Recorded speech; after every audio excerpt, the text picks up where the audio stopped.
yang on point dan lagi-lagi dari seorang Cem, dari seorang Ilham, dari tim Inner Vision Esports.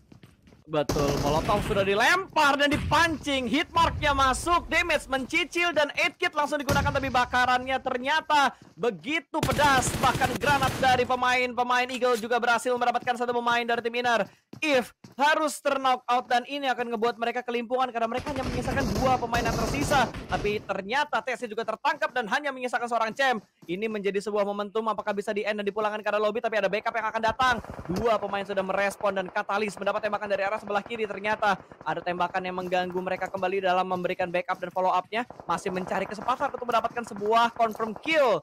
Cem gemes banget kayaknya Jan untuk mendapatkan sebuah confirm kill. Oh my god, dia push 3 orang, Anthem dan kawan-kawan akan melakukan sebuah jump shot kalau bagi depan Cem. Udah cukup kelimpungan kali ini, udah cukup momentum juga, dan dia barisnya sangat on point. 2 orang terknockdown, tapi itu dia dapat 1 knockdown lagi tapi tidak berhasil melakukan confirm kill. Inner Vision sekarang sedang ketar-ketir. Bisakah mereka mendapatkan juara karena Genesis Dogma juga masih ada di dalam in-game dan bahkan baru saja mendulang poinnya 4 kill atas tim Bonafide. Betul, Eagle juga masih punya kesempatan untuk mereka naik ke posisi puncak. Dan kalau kita lihat dari segi circle-nya yang tertuju ke sekitar bootcamp dan juga ke arah Paradise, ini bikin galau sih. Spot-spot biasanya kayak gini tuh ke atasnya bootcamp. Ke kompon-kompon di sekitar BTR atau di sekitarnya Retsu biasanya sih ke arah-arah sini ya. Kalau kita ngomongin pattern hafalan di kepala gua. Kalau dengan hafalan circle kayak gini biasa larinya ke sini. Kalau circle-nya ke sini biasanya larinya ke sini. Kalau hafalan gua dari banyaknya match yang udah pernah gua tonton. Tapi, nah ada tapinya nih, bisa jadi berbeda kan Pas? Iya, itu dia kita lihat nih bagaimana pergerakan zonanya. Karena gue juga suka banget setup yang dibangun oleh tim Badut kali ini ya. Mereka benar-benar menjaga di 2 titik yang berbeda. Sementara Bigetron, Luxi ter-takedown dari bagian belakang oleh seorang Steve Boy kali ini. Benar-benar tersandwich loh ini Bigetron. Belakang mereka ada DU, kemudian ada juga tim Badut, di depan mereka ada Eagle. Banyak sekali tim-tim yang benar-benar mengelilingi pergerakan dari Bigetron kali ini Pas. Betul, ini maju kena, mundur kena buat Bigetron, bahkan kanan kena, kiri kena gitu. Ke semua sisi mereka bakal kena dan smoke setupnya begitu rapi dari Bigetron membuat follow up, revive dan juga balik lagi ke posisinya dengan tertib itu terjaga dengan aman. Gak ada smoke yang bolong. Jadi tadi yang nge-revive balik lagi ke posnya itu pun masih aman semuanya. Aman, tenteram, nyaman dan damai. Dan kayaknya dari tim Badut mereka udah gak sabar lagi, perlahan-lahan mereka bakal langsung perlahan-lahan mereka mendekat ke arah tempat dari Bigetron. Malah fake-nya terjadi di arah yang lain di mana FS Layer berhasil mendapatkan 1, namun ada trade talk yang terjadi di mana Wistress mendapatkan 1 pemain dari FS Layer dan granat pun sudah mulai dimasak. Retsu kayaknya udah gak sabar tapi ternyata di cancel. Yap, dan prediksi circle lu Pas betul banget menuju ke arah bagian atas dari bootcamp. Ini akan menguntungkan pergerakan dari tim nomor 11 yaitu tim Badut kali ini. Bigetron pun juga tim Dewa yang berdekatan. Tapi lihat dari tim nomor 11 ini yang sering gue katakan manajerial dari faktor hoki, faktor keberuntungan adalah dengan sigap, dengan tanggap cepat untuk langsung mengirimkan player-playernya menjaga pergerakan dari entry point tim-tim lain yang akan masuk dalam zona.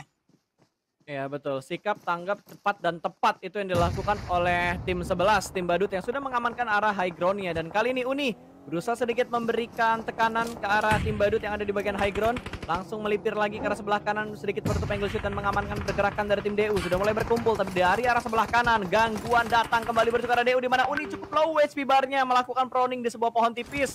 Dan langsung saja melakukan bandage karena dia sudah tidak punya edkit lagi.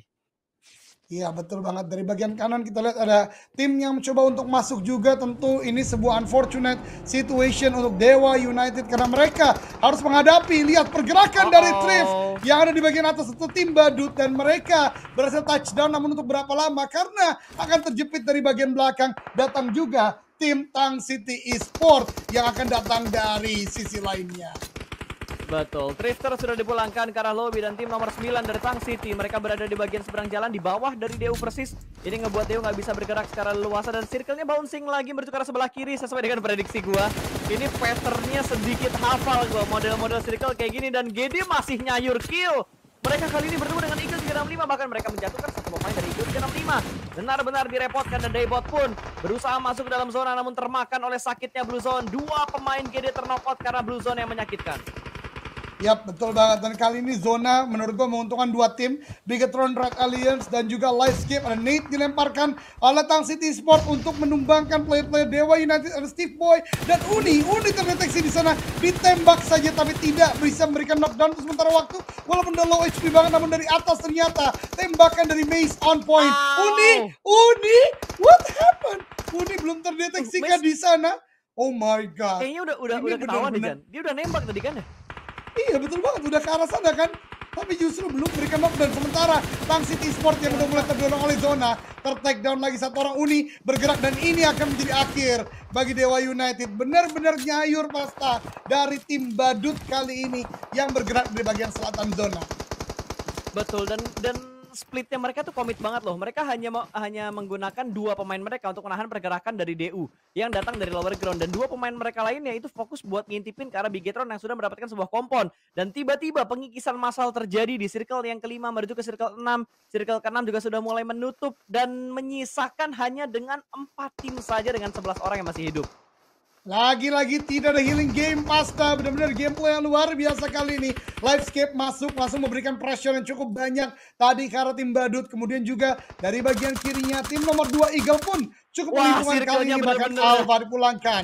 Dan circle-nya kali ini bouncing lagi ke arah bagian kiri ke arah tim badut saat ini. Gue inget banget nih kayak gini dulu tuh momen-momen akhirnya antara Morp sama Evos. Evos, inget betul. Di mana Evos yang chicken apa ya kalau nggak salah ya? Evos Ini yang yang chicken kalau nggak salah waktu itu. Iya, karena Morphe ter-take down ketika bergerak dari bagian bootcamp-nya kan. Ini benar-benar circle atas bootcamp ya yang kembali lagi terjadi. Saat ini memang masih menguntungkan bagi tim badut, namun mereka pun kali ini akan menghadapi kontestasi dari tim-tim kuat lainnya, yaitu BTR, Livescape, dan Eagle 365. Ya, kalau gue jadi tim badut ya, gue bakal sabar. Gue nggak bakal overpick supaya tim-tim lain yang datang dari luar zona itu fight duluan. Livescape bisa aja ngebantu untuk ngeratain Eagle 365 dulu dan ngebantu juga untuk meratakan Bigetron yang saat ini mereka masih butuh effort untuk keluar dan masuk ke dalam zona. Ya, betul sekali untuk sementara waktu ya.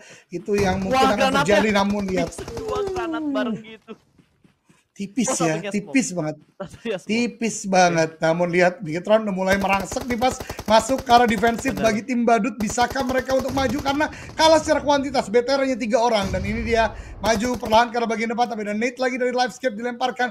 Ryzen juga mencari di manakah kira-kira ada play dari Livescape. Dinosaurs belum terdeteksi. Yuhai pun bergerak seiring dengan zona dan masih dapat zona.